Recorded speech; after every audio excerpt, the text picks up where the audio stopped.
Roseanne. There you are.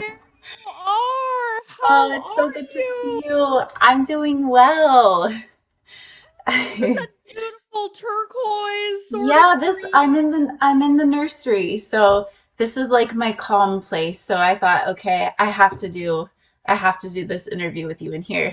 Oh my goodness. Well, we are going to jump right in, my love, Okay. because this is a story and journey that just makes my heart sing. So, why don't you start us off by just sharing a little bit about how you found yourself on this journey? We'll start there.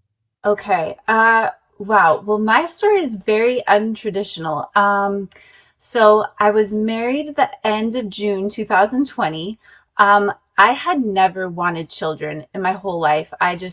I work with children. At the time when I got married, I was running a bilingual preschool all by myself. So, and I traveled. So I've traveled to 85 countries. I'm a travel freak, and I just thought my life is not meant for children. I am not meant to be a mom.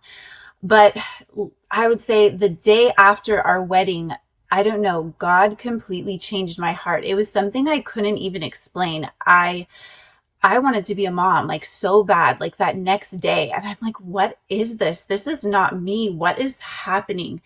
It was scary because I had never had these thoughts. Like babies, I mean, they're cute and all, but I didn't want to be around them. I didn't want the crying or the hassle or the diaper changing. I no, it wasn't for me. But all of a sudden, I had this in my heart, and I knew like there's no going back. I need to follow this through. So, we immediately started trying, and I just had this feeling. I don't know what it was. I don't know if you would call it intuition, but I tend to see things glass half empty. So I look at things, in a negative light. So I don't fail, I guess.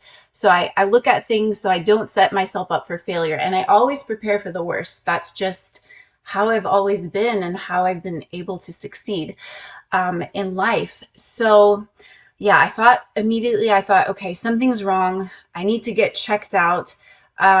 So I went to the doctor and they did an annual exam on me. They found that I had abnormal cells on my cervix, and they also found a lump in one of my breasts. So I'm like, oh shit, first month of marriage, and I could have cancer and like in two spots on my body. So I'm like, okay, I just need to learn more about my fertility because at that point in my life, I didn't even know really how babies were made. Embarrassing to say, but I didn't know the egg had to travel down the fallopian tube, all of that.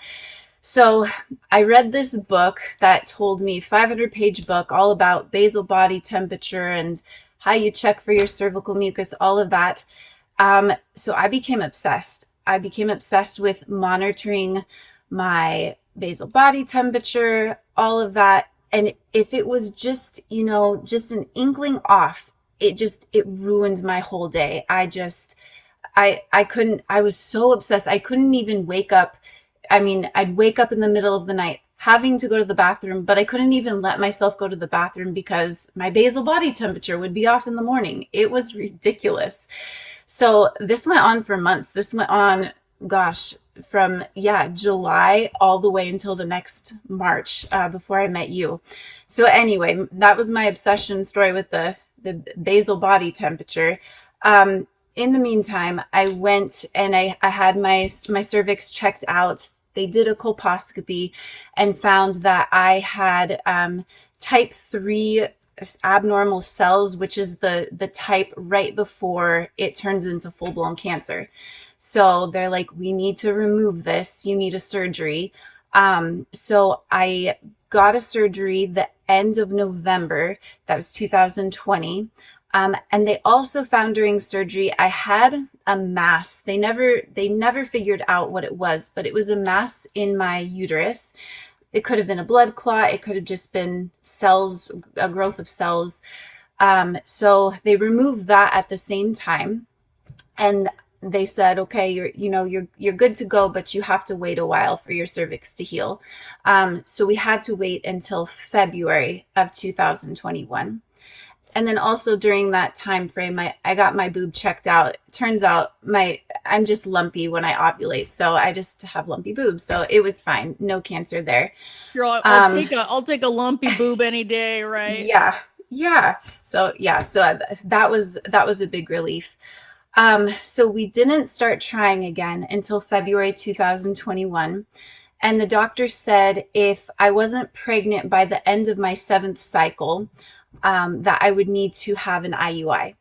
So I said, okay, let's just see what happens. So I didn't get pregnant in February. That cycle didn't work. March, I thought I was because my period was late. It was never late. It was always pretty regular, like clockwork. And I was spotting, which I had never spotted before. And so I thought, well, maybe this could be implantation bleeding, all of that. So I took a pregnancy test. It was negative.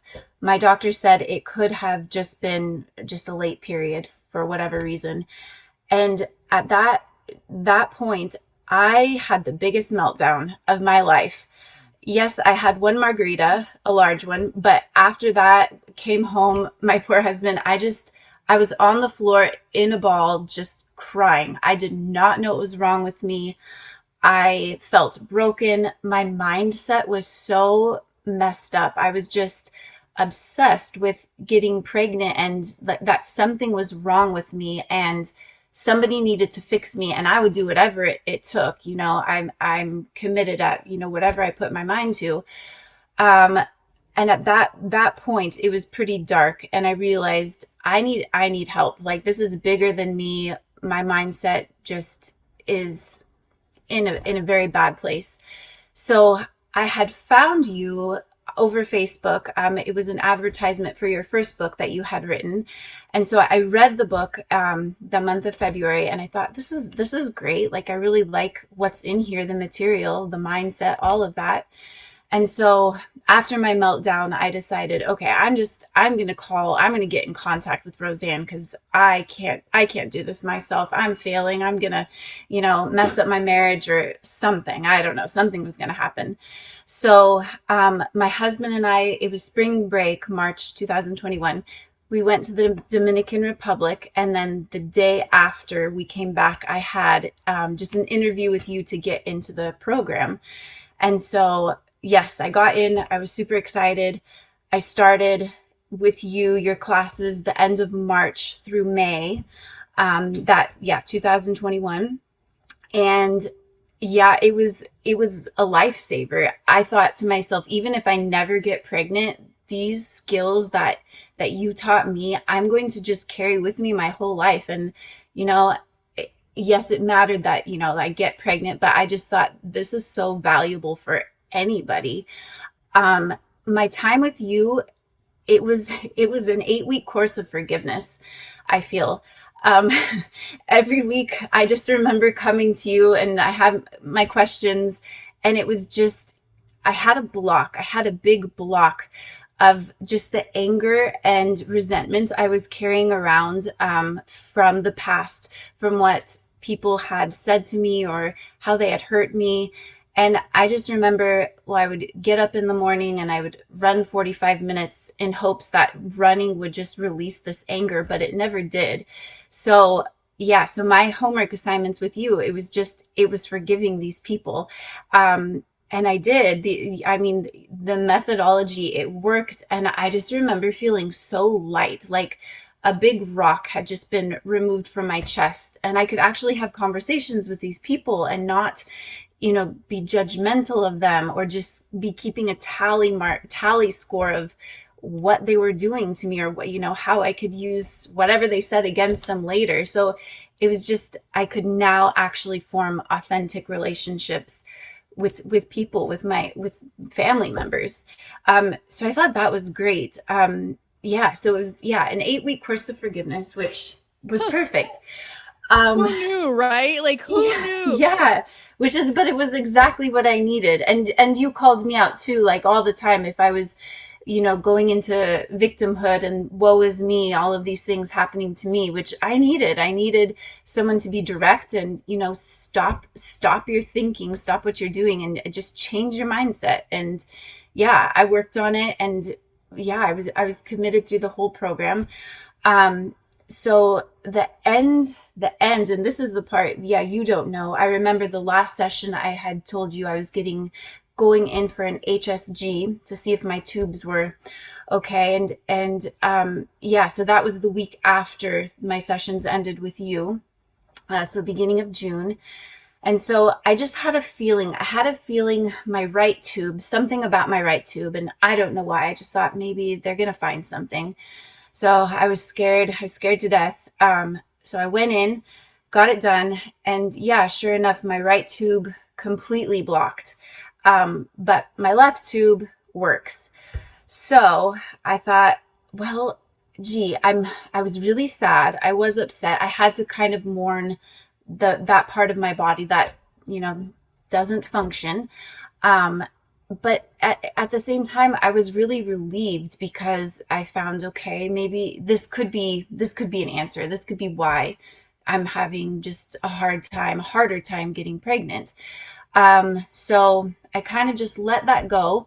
And then a couple weeks later, my husband and I went to Eastern Europe. We traveled the whole summer.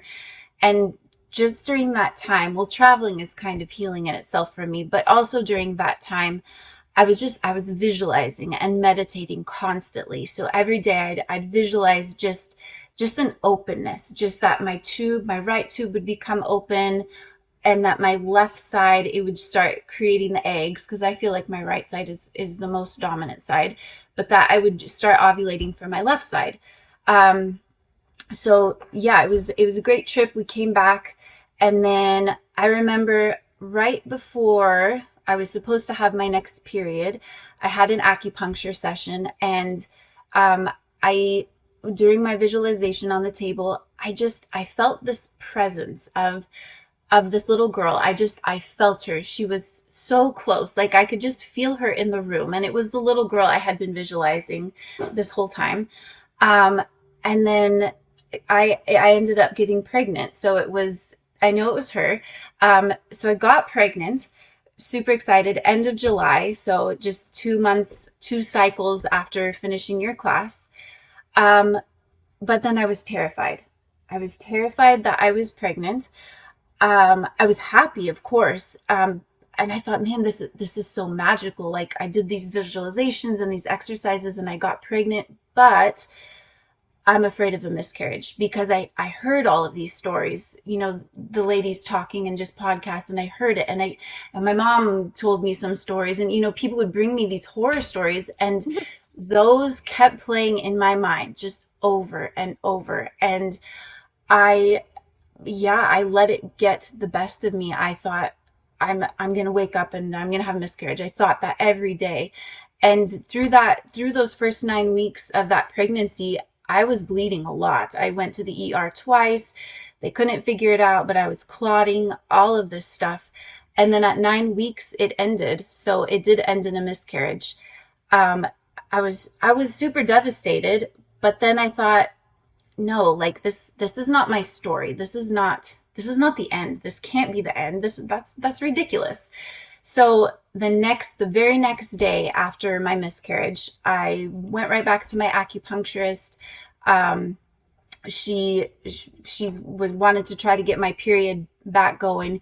The doctor said it would take 4 to 6 weeks for a period to come, but it took me a week. So just a week because yeah, I was visualizing just shedding the old. I wanted to start again. I made a promise to myself that the next time if I were to get pregnant, I would celebrate it. I wouldn't be afraid. I would tell people. I wouldn't, think of these horrible negative thoughts. I just wouldn't listen to it. So that was my promise to myself. Um, yeah, so I still, continued with the meditation, the acupuncture, uh, green smoothies. Those are super helpful. I started that in your program too, just trying to be super healthy. And cutting back on the running, that was big too. Yeah, I was underweight, and so I had to gain a little bit of weight, stop so much running.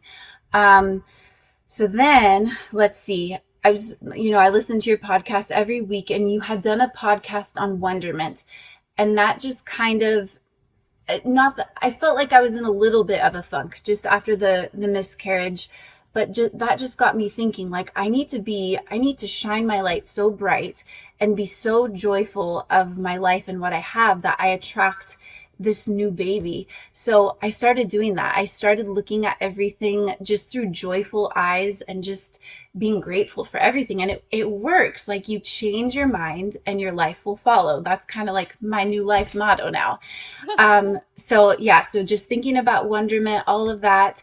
My last visualization that I did before I took a pregnancy test, it was the kind of the coolest thing. So I laid down just in the nursery I had prepared, and I found some really nice music, and I thought, okay, I'm going to visualize just ovulating from my left side, all of that.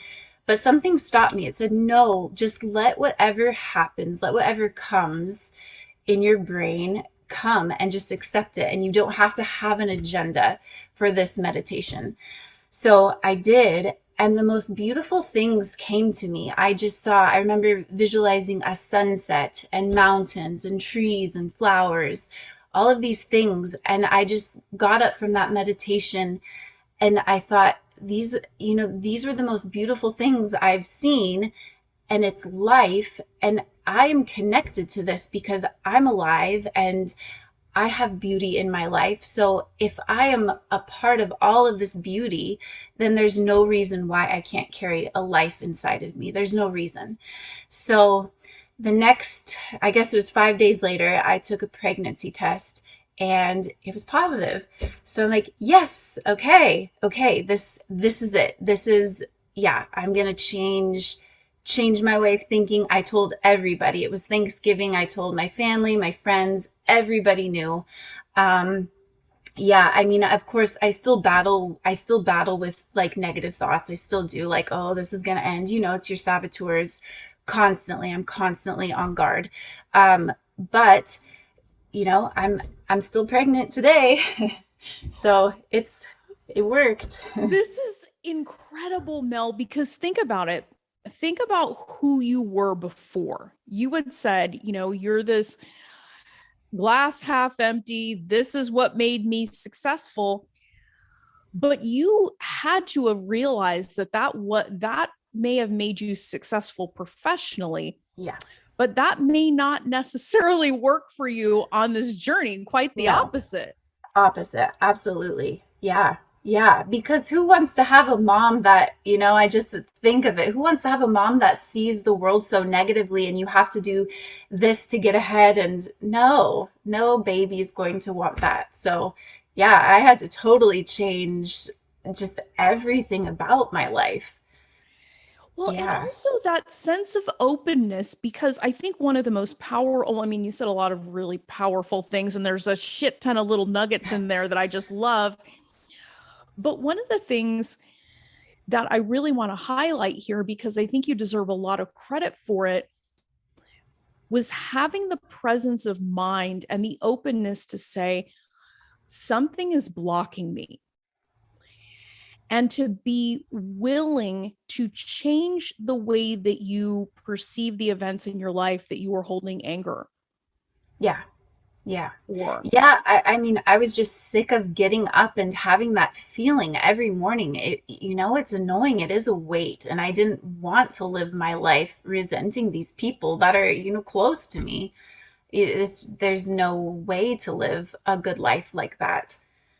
Yeah, and it's extraordinary because I think a lot of people don't make the connection. They don't see that carrying around that weight, that lack of forgiveness, and this anger and scorekeeping, and all of those things that we tend to do when we're not grounded.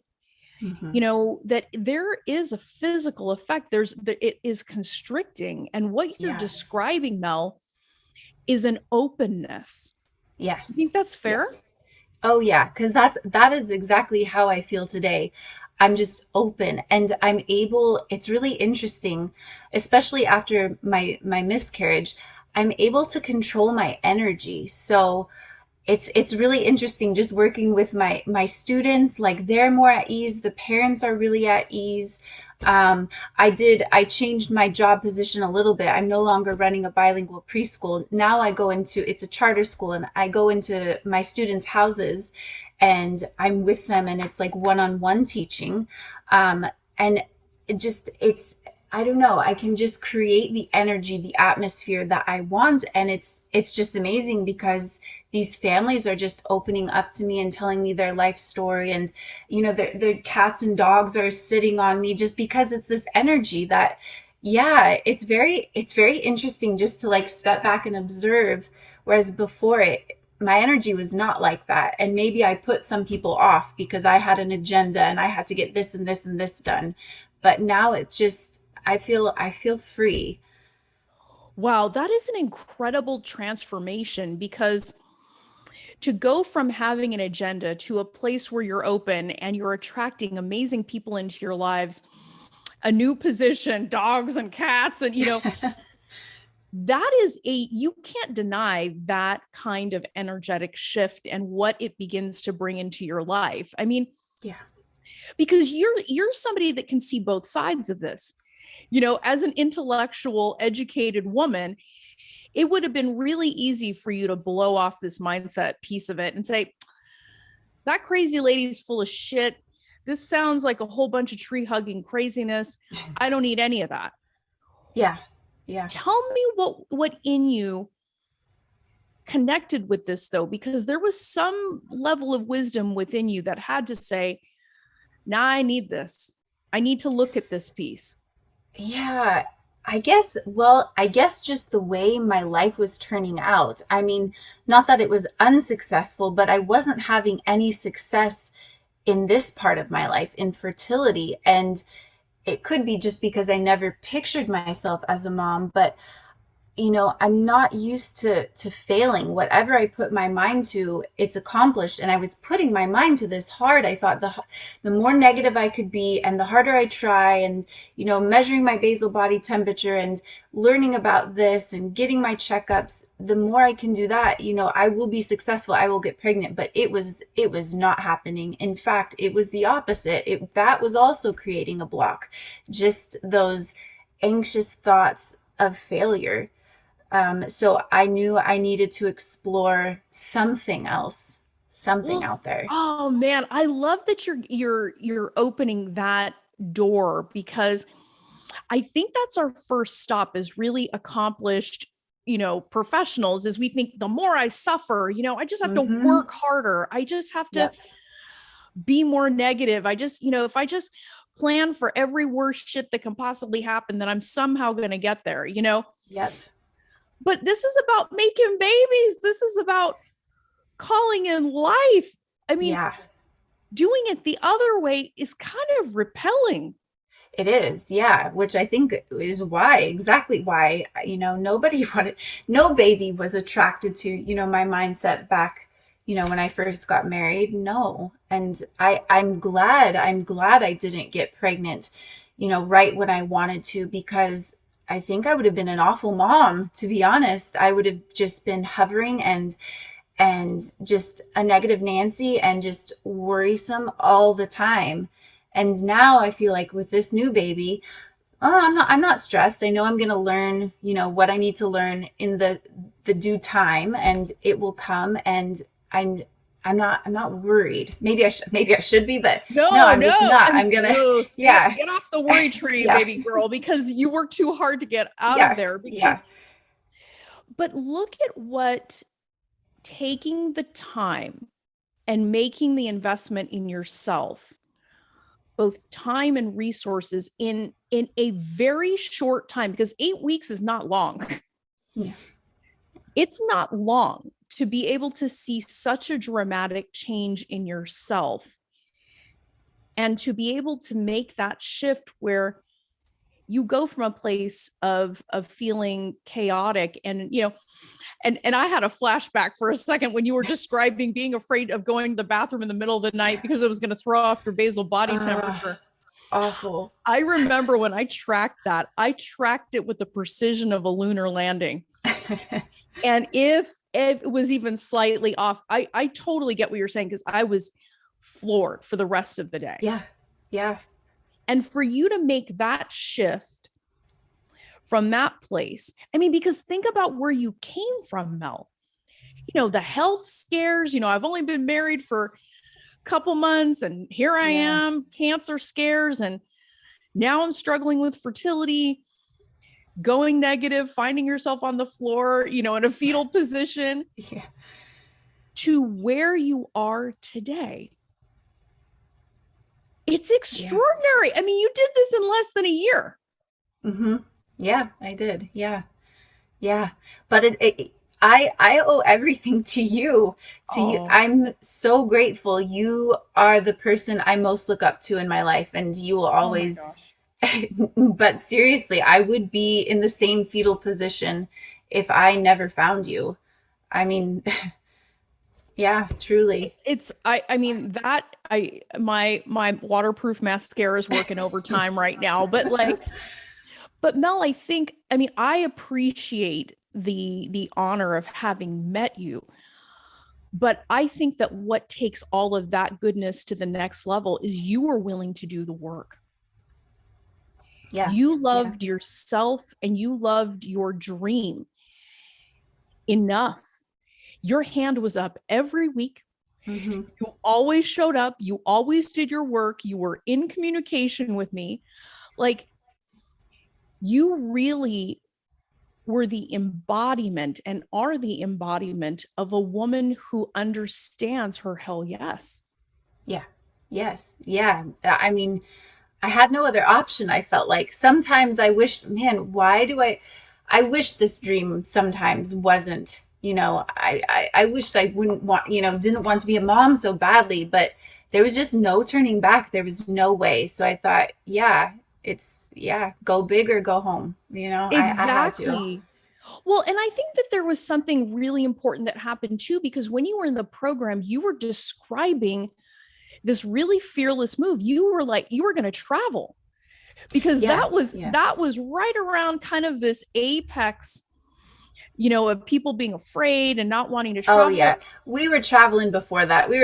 Man, I don't know. I've never really been afraid of that, of getting sicknesses or anything, and I've always been fine. So yeah, we were traveling through the pandemic, and but think about how, because I think an important thing, especially for you, because I know you and I know how authenticity is really important, and how you are a woman who dances to the beat of her own drum, that having the presence of mind to continue to do what you love, even though you're on this journey, I think that's really stunning. What do you think was happening for you that kept you going in that way? So traveling is just my sense of joy. I couldn't give that up. I couldn't. I mean, now I can't really travel, so I'm a little bit stuck at the moment, but man, as soon as this baby's born, we're going somewhere. It's just, for me, traveling has just opened up just such a rich experience in my life. It's just given me empathy and just a way to see other people and their way of life and their way of thinking. So I knew I couldn't give that up. And, I knew I had to get pregnant all at the same time. So I thought, okay, I can do all of this. Why not? It's the massive yes and. Yes. You're the living proof of the power of yes and, because yes, I'm on this journey and I'm going to continue to do the things that I love. I'm going to have joy, because I think that's a huge component, that when we're in the thick of this, a lot of times we lose track of that. And we see it in our relationships disintegrating. We see it in our marriages and partnerships, getting strained. It's just, we think that we're Batman sometimes. We think we can compartmentalize that. But the way we do one thing is the way we do everything. Yes. Yes. And I just found too, just doing the meditations and the grateful lists, you can't be afraid if you're grateful and have joy. You just can't. You can't have those two emotions at the same time. I remember you saying that, and I'm living proof. I've experienced this. So I make it a point every day to just be as grateful as I can because that eliminates fear and negativity and doubt and shame and all of that. Right, right. Mhm. Well, so talk to us about how these tools have supported you through your pregnancy. Because how far along are you today? So I'm 15 weeks. Yeah. Gosh, that's so Yeah. amazing. Oh my goodness, 15 weeks. So, Yes. so how has this helped you through your pregnancy? Because as you were saying before, you know, once you're pregnant, it's not like this work stops, then all the No. saboteurs of things going away. I mean, Yeah. especially since you had experienced loss. Yeah. So no, so I have to meditate. I try to do it not every day, but every other day at least. I still journal. I still write my grateful list. I have to put into practice everything that I learned from your class. And on days that I don't, I just feel like, uh-oh, like something's missing, something, I didn't do something today. And yeah, it does. It really does make all of the difference. I think that's one big takeaway is just the meditation and visualization. It's so huge because for me, it just with my body and everything, it brought into consciousness, you know, everything that I had to work with, missing parts and all. And I think just by being able to get a better picture of my body and telling it what I needed it to do and what I still need it to do to support this baby, um, it worked. It's working. So Wow. yeah, it's just a higher level of consciousness. So yeah, if people aren't meditating and visualizing, they need to because for me, I think it's the only way that these two pregnancies could have happened.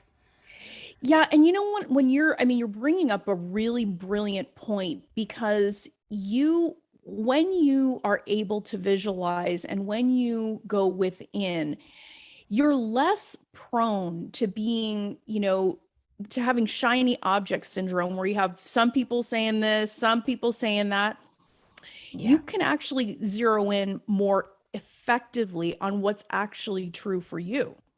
Yeah, absolutely. I remember, so after the HSG, when they said, I have one tube left, my doctor said I could keep going with treatments. Like they could do exploratory surgery, all of that.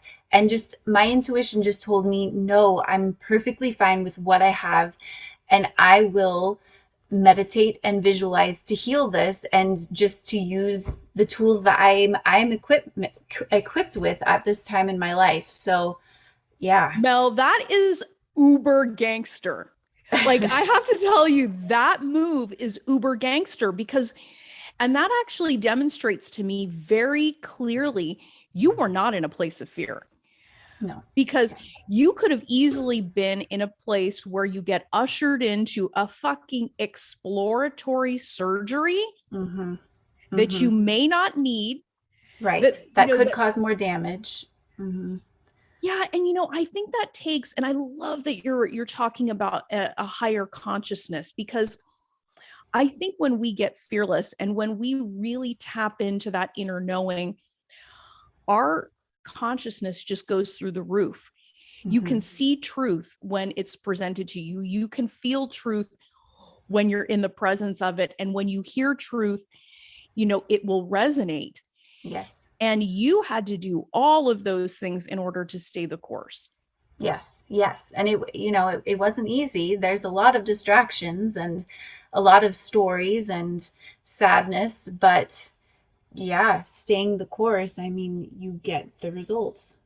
Wow. Well, so Mel, what would you tell? I mean, like thinking of every place, I mean, you've taken us on this beautiful journey with you, and there's so much richness in your experience. I would love to know, like, what are some of the things that you would want the women listening to Yeah. know, because I remember you telling me, Roseanne, I'm going to be on your podcast. And like, Yes. and here Yeah. you are. This is a I know. This moment. is a dream. This is huge.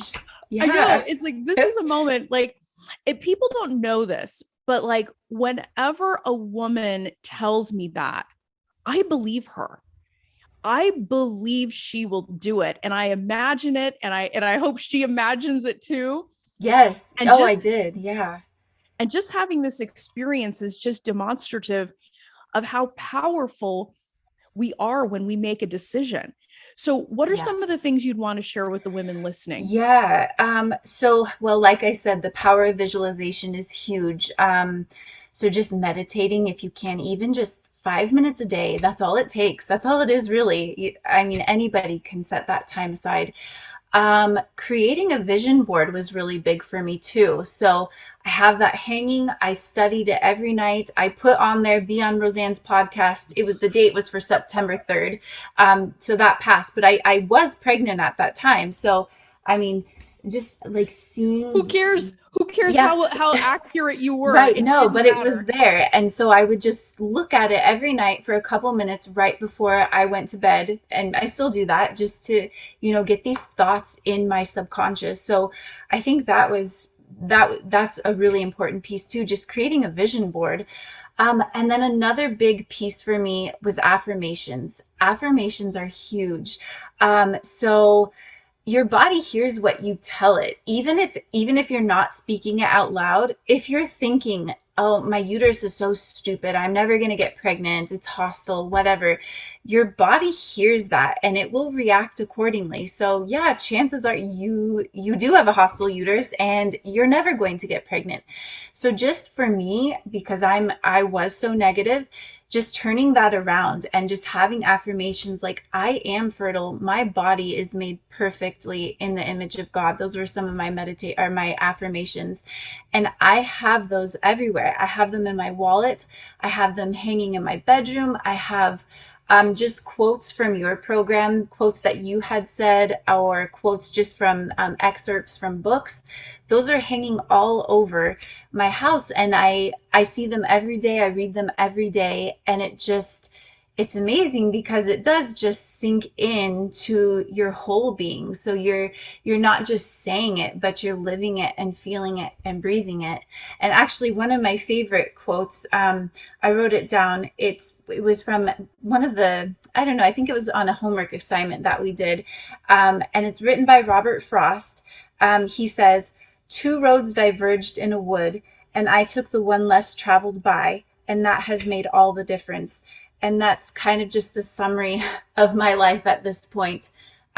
So even though it's not traditional and it is messy, it is the most beautiful thing, that I have and that I've experienced. So life can be messy, but it also can be so beautiful at the same time.